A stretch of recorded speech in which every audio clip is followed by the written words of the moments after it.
আজকের কর্মী সম্মেলনের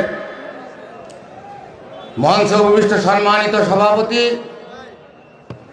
বাংলাদেশ জামাতে আমির ডাক্তার শফিকুর রহমান সহ সকল জামাত শিবিরের নেতৃবৃন্দকে আমি আদাব এবং সনাতন ধর্মাবলম্বী সকলকে আমি নমস্কার দিয়ে আমার সংক্ষিপ্ত বক্তব্য শুরু করছি।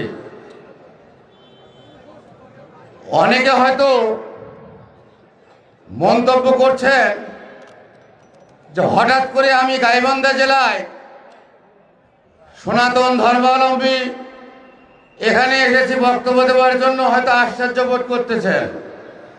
আমি দীর্ঘদিন যাবৎ বাংলাদেশ জামাতে ইসলামীকে সমর্থন করি এবং ভালোবাসি।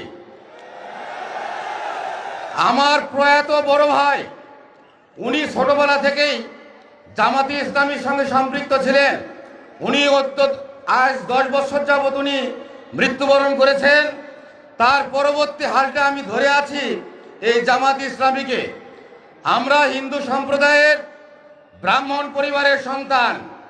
আমার নাম শ্রী মিলনচন্দ্র ভট্টাচার্য, ব্রাকেটে ঠাকুর। আমি গাইবান্ধা জেলা পলাশবাড়ী উপজেলার 4 নং বরিশাল ইউনিয়নের বাসুদেবপুর সার্বজনীন দুর্গা মন্দিরের বর্তমান কর্তব্যরত পুরোহিত। এবং সাগাটা ফুলছড়ি উপজেলার যারা এসেছেন, আমি 2008 সাল থেকে 11 সালের 11ই নভেম্বর পর্যন্ত ভরতখালী কালী মন্দিরের পুরোহিত ছিলাম। আমি দীর্ঘদিন রাজনীতির সঙ্গে আমি জড়িত। আমার ইউনিয়নের আপনারা জানেন, সে 2014 সালে আমাদের বর্তমান 4 নং বরিশাল ইউনিয়নের জামাতে আমির শামীম প্রধান ভাই, তার সঙ্গে আমি একসঙ্গে জামাতে ইসলামী কাজ করি।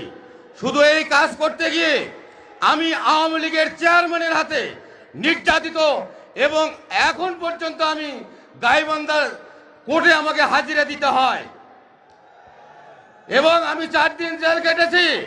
এটাই আমার পরিচয়। এখন আজকে আমি কেন জামাতে ইসলামীকে ভালোবাসি এটা তো আপনাদের শোনা দরকার। আমি একটি জিনিস জানি যে আমরা হইলাম ধর্মযাজক। যাদের মধ্যে ধর্ম জ্ঞান বিবেক বুদ্ধি আছে, তারা কখনোই অন্যায় অবিচারে যেতে পারে না। এই জন্যই আমি ধর্মীয় সংগঠনকে প্রাধান্য দিয়ে আমার বংশধরকে আগামীতে এই ধর্মপরায়ণ জামাতে ইসলামীকে সমর্থন করার জন্য আমি বারংবার আহ্বান করে যাই। আমি গাইবান্ধা জেলার সনাতন ধর্মাবলম্বী সকল হিন্দু সম্প্রদায়কে জাগ্রত হওয়ার জন্য আহ্বান করছি।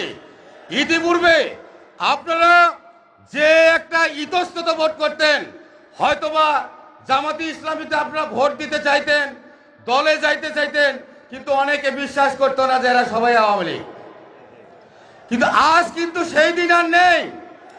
আওয়ামী লীগ 1971 সালের পর থেকে আমাদেরকে শুধু নির্যাতনে ব্যবহার করেছে, কিন্তু কোন হিন্দু কিন্তু আওয়ামী লীগের কাছে থেকে কিছু পায় নাই।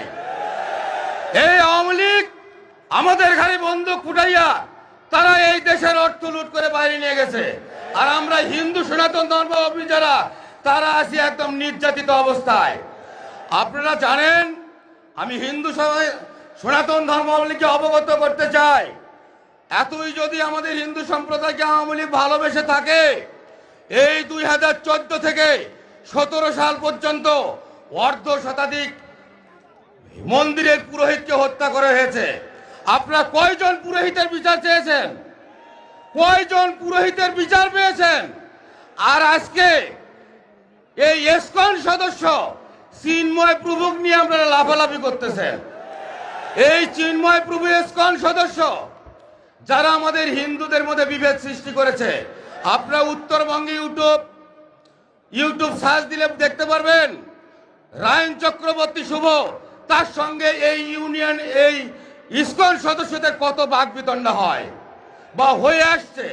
আমাদের সনাতন ধর্ম সৃষ্টি হইতে শ্রাদ্ধ ছিল, এই শ্রাদ্ধের মধ্যে বিভেদ সৃষ্টি করেছে, পূজা পার্বণে বিভেদ সৃষ্টি করেছে, আর আজকে তারই পিছনে আপনারা লাফালাফি করেন।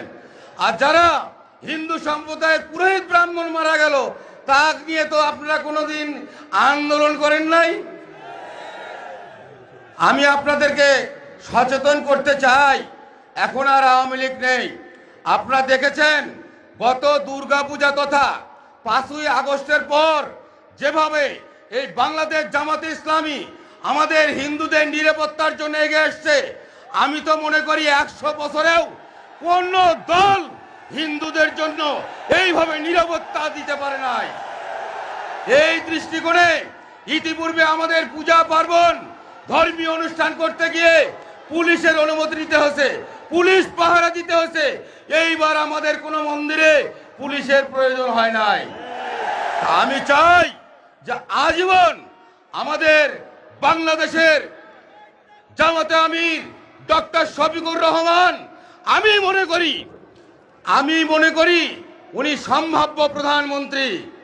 উনি যদি এই দেশের দায়িত্ব পেয়ে যায়, আমরা আজীবনের জন্য কোনো নির্যাতিত হব না।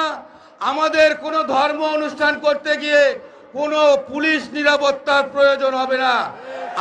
আসুন আমরা দল মত ধর্ম বর্ণ নির্বিশেষে এই 5টি বছরের জন্য ডক্টর শফিকুর রহমানকে আমরা প্রধানমন্ত্রী করে বাংলাদেশকে বিশ্বের মধ্যে একটা মডেল দেশে রূপান্তরিত করব। এই বলিয়ে আমি আমার সংক্ষিপ্ত বক্তব্য শেষ করছি। আপনারা সবাই আমার জন্য দোয়া আশীর্বাদ করবেন, আমিও আপনাদের জন্য দোয়া এবং আশীর্বাদ করছি।